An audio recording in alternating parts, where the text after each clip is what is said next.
Rabbi इश्रह ली सदरी वयस्सिर ली अमरी वहलुल उक़दतम मिन लिसानी यफ़क़हू क़ौली rabbi ज़िदनी इल्मा rabbi ज़िदनी इल्मा rabbi ज़िदनी इल्मा। This is me Abdul Bahari standing in front of you to give you a lecture on a topic of a biology chapter number 3, that is a four kingdom system। पिछले unit में हमने पढ़ा three kingdom system, जिसके अंदर plant kingdom, animal kingdom और kingdom protista आया। Kingdom protista के अंदर दो सब किंगडम आया, जिसके अंदर लोअर प्रोटिस्ट थे और हायर प्रोटिस्ट थे। अब इधर भी सेम था, मतलब इधर तो मतलब आपको थोड़ी चेंजेस लगेंगी। पहले था किंगडम मोनेरा, किंगडम प्रोटिस्टा, फिर किंगडम मेटाफाइटा, फिर मेटाजोआ। ऐसा करके आपको क्लासिफाई किया गया था ऑर्गेनिज्म को। ये फोर किंगडम सिस्टम असल में बनाया किसने था? तो ये एक मतलब आई थिंक सो साइंटिस्ट थे, कॉपलैंड। हाँ, कॉपलैंड। किसने बनाया था? कॉपलैंड। कब बनाया था? 1959 में।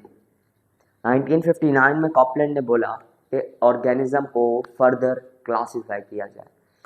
जब उसने क्लासिफाई किया तो किन बेसिस पे किया? उनको यूकैरियोटिक, प्रोकैरियोटिक और मतलब प्लांट्स भी यूकैरियोटिक रखे, एनिमल भी यूकैरियोटिक रखे, पर लोअर प्रोटिस्ट के अंदर उसने रखे मतलब यूकैरियोटिक, लोअर प्रोटिस्ट के अंदर रखे उसने प्रोकैरियोटिक प्रोटिस्ट, और उसके अंदर रखे प्रोटिस्टा के अंदर यूकैरियोटिक प्रोटिस्टा के, और मेटाजोआ के अंदर उसने मेटाफाइटा के अंदर रखे उसने खाली प्लांट जो कि यूकैरियोटिक थे, और मेटाजोआ के अंदर उसने खाली एनिमल रखे जो कि यूकैरियोटिक थे। अब चार्ट बनाते हैं, चार्ट के ऊपर समझते हैं।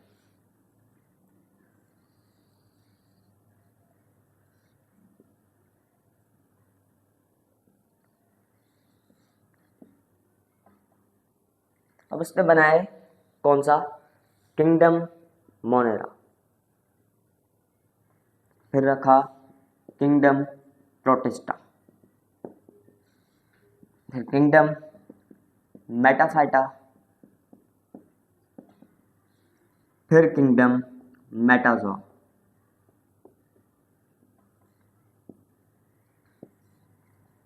ये किसने रखा? कॉपलैंड ने। कब रखा? 1959 के अंदर उसने न्यू किंगडम सिस्टम बनाया।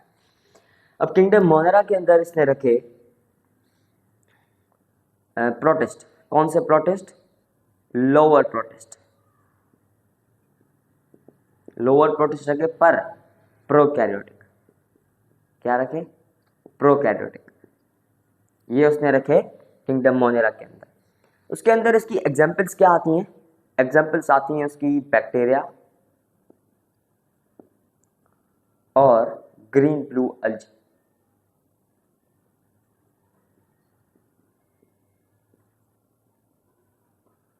ये हो गया इसके अंदर किंगडम मोनेरा के अंदर। अब इधर प्रोटिस्टा के अंदर इसने रखे हायर प्रोटिस्ट पर यूकैरियोटिक। इसके अंदर इसने रखे हायर प्रोटिस्ट, जो कि हमने किंगडम प्रोटिस्टा के अंदर पढ़ा था कि दो किंगडम सिस्टा सब मेटा सब किंगडम के अंदर डिवाइड हैं, वो थे लोअर प्रोटिस्ट और हायर प्रोटिस्ट। अब इसको दो बेसिस पे डिवाइड किया गया, किंगडम प्रोटिस्टा को, किंगडम मोनेरा को। किंगडम मोनेरा के अंदर इसने लोअर प्रोटिस्ट रखे जो कि प्रोकैरियोटिक थे, और किंगडम प्रोटिस्टा के अंदर इसने हायर प्रोटिस्ट रखे जो कि यूकैरियोटिक थे, मतलब जिसके अंदर अपना एक ट्रू न्यूक्लियस मौजूद था। इसके अंदर एग्जांपल्स क्या आ जाती हैं? अल्जाए और फंजाई। ये रखे किसके अंदर? ये रखे इसने अंदर किंगडम प्रोटिस्टा के अंदर। अब किंगडम मेटाफाइटा और मेटाजोआ आपने, किंगडम मोनेरा भी आपने पहली बार पढ़ा होगा। देखिए जब हमने पढ़ा था तो हम कंफ्यूज हो गए थे क्योंकि डिफिकल्ट था, थोड़ा समझ में आ नहीं रहा था, पर मतलब थोड़ा समझाने के बाद कि किंगडम मेटाफाइटा और किंगडम मेटाजोआ क्या है, उन्होंने बताया कि इनके अंदर खाली प्लांट्स रखे गए थे जो कि यूकैरियोटिक थे, मतलब उसके अंदर एक ट्रू न्यूक्लियस मौजूद था। इसके अंदर क्या रखे? किंगडम मेटाफाइटा के अंदर प्लांट्स जो कि यूकैरियोटिक थे, मतलब प्रॉपर न्यूक्लियस उनके अंदर मौजूद था।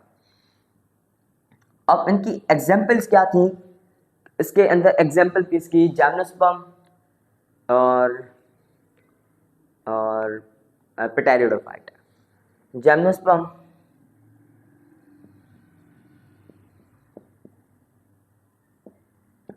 पेटेरिडोफाइट, पेटेरिडोफाइट। ये थी किसकी? प्लांट्स की, पर यूकैरियोटिक। अब किंगडम मेटा से देखें, सिर्फ शॉर्ट में पढ़ा रहा हूँ क्योंकि आपको चार्ट्स भी ज़्यादा देखने को मिल सकते हैं पेपर, मतलब पेपर के अंदर आप ड्रॉ करने के लिए दे सकते हैं कि आप ये ड्रॉ करें। और इसके ये भी 5 मार्क्स के कंटेन करते हैं क्योंकि एक हो गया इसकी खाली इंट्रो के कॉपलैंड कौन था, मतलब ये किंगडम जो था, 14 सिस्टम बनाया किसने था? कॉपलैंड ने बनाया था 1959 से। आपने एक पॉइंट लिख दिया, फिर आपने चार्ट बना देंगे तो आपको 5 नंबर इजीली मिल जाएंगे। अब किंगडम मेटाफाइटा के अंदर क्या रखे थे? इसमें एनिमल्स रखे थे, ह्यूमंस, एनिमल्स, मतलब एनिमल्स मतलब वर्टिब्रेट्स और इनवर्टिब्रेट्स उसने रखे। कौन से? यूकैरियोटिक, जिसके अंदर एक प्रॉपर न्यूक्लियस मौजूद था। अब इनके अंदर, खाली इनके अंदर एक प्रॉपर न्यूक्लियस मौजूद नहीं था। पहले था लेकिन अब नहीं था, क्योंकि वो इसीलिए, जैसे हमारे कुछ बैकबोन के पीछे टेल कलर का स्ट्रक्चर था जो कि अब रिमूव हो गया है। पहले टेल हुआ करती थी, वो अब आहिस्ता आहिस्ता रिमूव हो गई थी, रिमूव हो गई। अभी किसी के पास टेल नहीं है ह्यूमन के। आपको देखा कि पूंछ निकल रही है किसी के ह्यूमन के पीछे से, तो आपने ऐसा तो कभी नोट नहीं किया। तो पहले जैसे टेल निकल रही थी लेकिन अब वो नहीं है, तो आप ऐसे समझ सकते हैं कि न्यूक्लियस पहले इनके अंदर मौजूद था, लोअर प्रोटिस्ट के अंदर, पर अब मौजूद नहीं है। किंगडम मेटाजोआ के अंदर इन्होंने रखे एनिमल्स।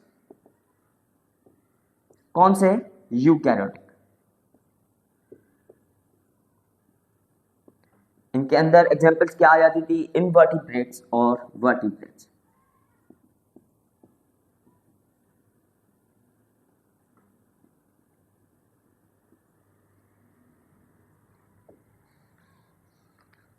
यही था आज का लेक्चर अबाउट 4 किंगडम सिस्टम, कि कैसे डिस्कवर किया, किसने डिस्कवर किया, कब डिस्कवर किया, कैन रखा क्या गया। ये सब कुछ एक टॉपिक था जो कि कवर कर चुके हैं हम अभी।